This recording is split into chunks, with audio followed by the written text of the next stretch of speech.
Is now a good time to buy or sell a home in Silicon Valley? The answer has never been more complex. On one hand, we're seeing headlines about declining consumer confidence, suggesting widespread economic anxiety. The story goes that when people are worried about their future, they don't make big moves like buying a home. But on another hand, for the first time in a while, mortgage interest rates have ticked down, making homes slightly more affordable. So, what's the real story? Are we in the market defined by fear, or one with a window of opportunity? We're going to break down exactly what these conflicting signals mean for you. Stay with me to the end, because the understanding of this tension is the key to making smart move in today's shifting real estate landscape. Let's start looking at the hard data for the Bay Area housing market for June of 2025. These numbers tell a fascinating story about where we are right now.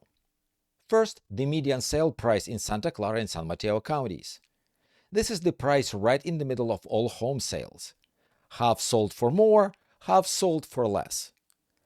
It currently stands at $1,725,000. That's a 3% increase from this time of last year. While any increase shows a resilient market, it's important to note that this is a much more modest rate of appreciation than double-digit jumps we've seen in recent years. This suggests that while prices are still holding firm, the days of rapid exponential growth have cooled down. Now for a key piece of our story: new listings. In June, 2,210 homes were listed for sale. That was an 8.3% increase year over year. This tells us that more sellers are deciding now is the time to make a move, adding more options to the market for the buyers. Next, let's look at the volume of sales. A total of 1,587 homes were sold in June. This is a slight decrease of 2.5% compared to last year. This dip in the number of transactions is a classic indicator of a market that's beginning to slow down. Fewer homes changing hands means buyers are either more hesitant or there simply isn't the right match for them on the market. This brings us to one of the most revealing metrics this month: the average days on market. This is the average amount of time it takes for a home to go from being listed to having an accepted offer. The current average is 23 days. This is a significant 28% increase from last year's average of 18 days. What does it mean in practical terms? It means buyers have more time to think. The frenzied must offer in 24 hours pressure is easing.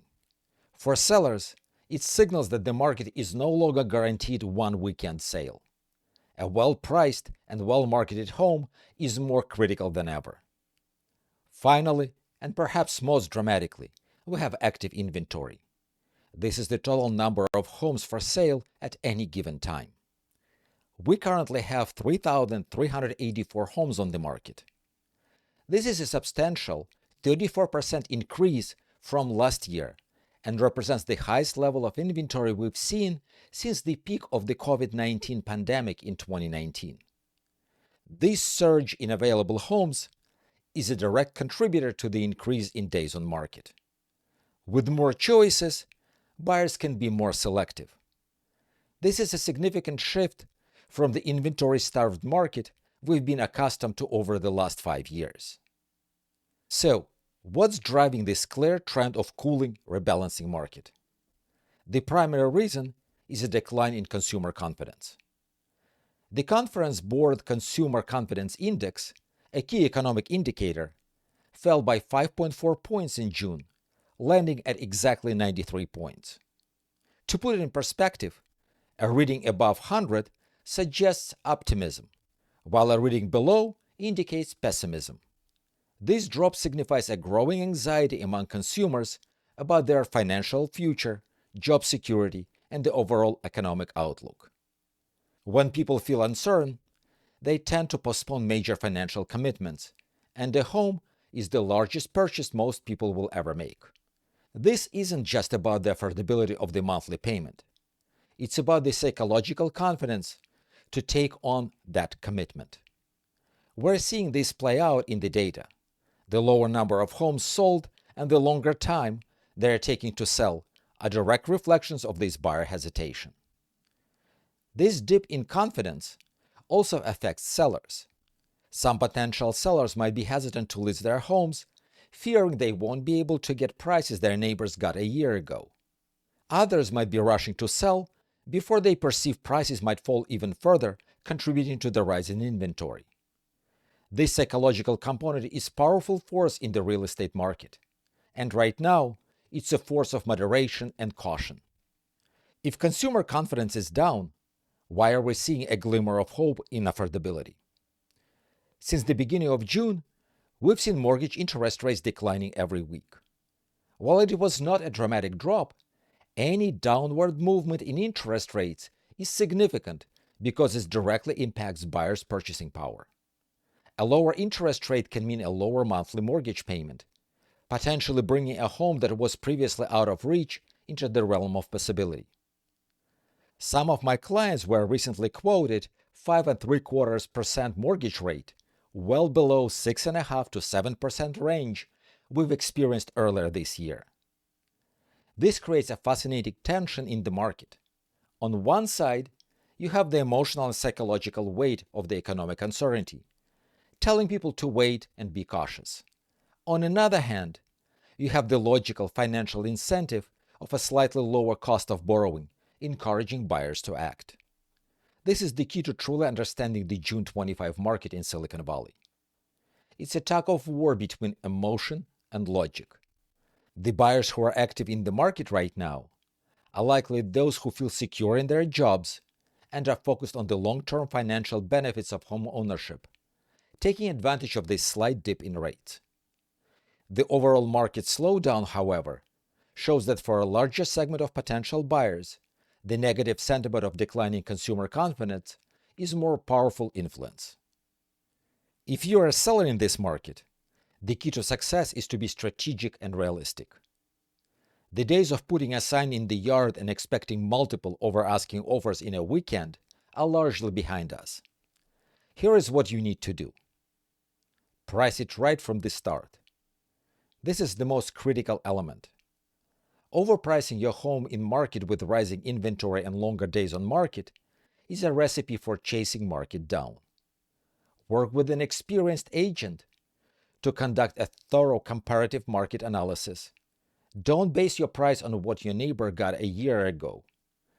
Base it on what the market is willing to pay today. An aggressive, well-researched initial price will attract more serious buyers and can still generate multiple offers. Then, presentation is paramount.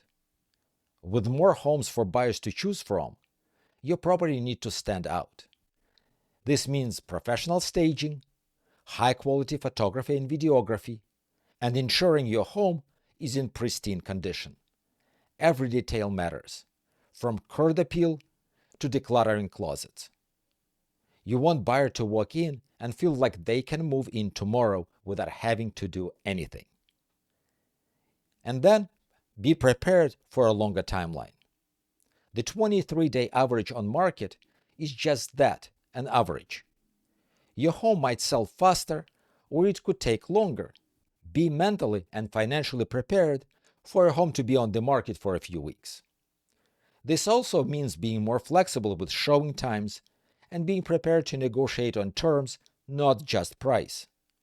For buyers, this market presents a unique window of opportunity, but it requires a different mindset.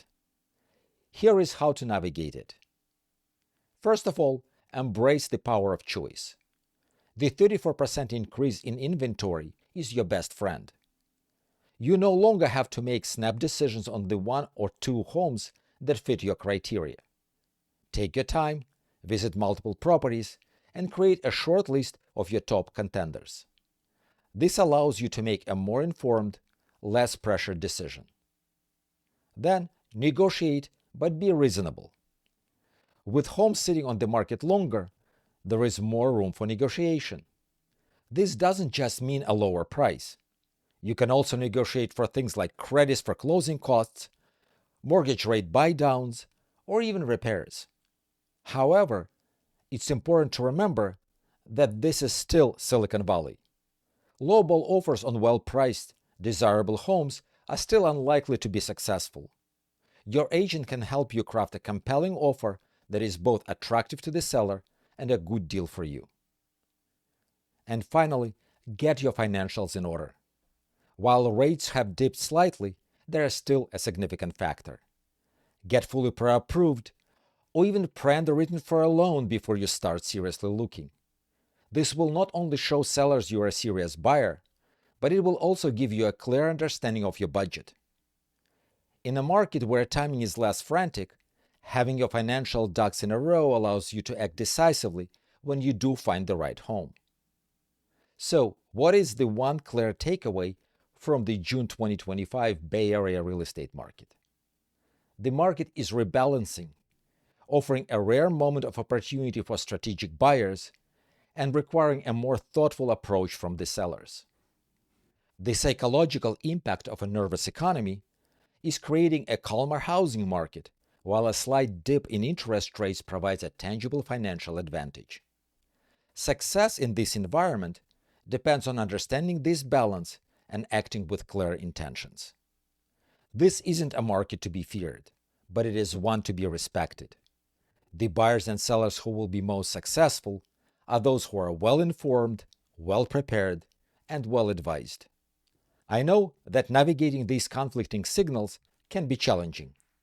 Every client's situation is unique, and your personal financial picture and real estate goals will determine the right strategy for you. If you'd like to discuss how these market trends impact your specific situation, click the link in the description of this video to schedule a complimentary, no-obligation consultation. We can sit down to go over your goals and create a personalized plan to help you achieve them in this market. Thanks for watching. I'm Michael Talis, and I'll see you in the next video.